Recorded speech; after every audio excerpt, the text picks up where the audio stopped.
We've seen protests in Charlotte for 12 days now. Anchor Brittany Johnson spoke to a UNC Charlotte professor who says all the demonstrations are having an impact, but there are differences in how protests are perceived. Can you share with us how this compares to what we saw with the civil rights movement? Any similarities or differences that really stand out to you?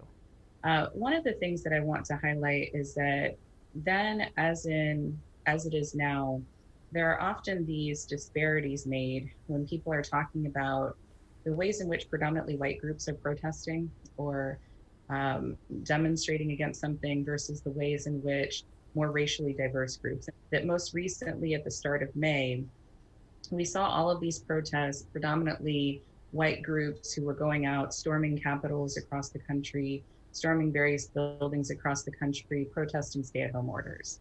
And they're coming out with sometimes pretty heavy artillery, and they're still not being characterized as a threat.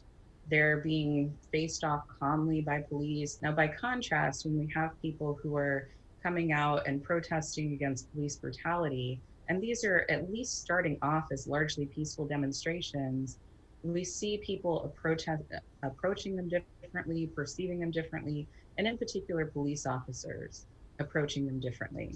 And the fact that from the outset they're seen as a threat.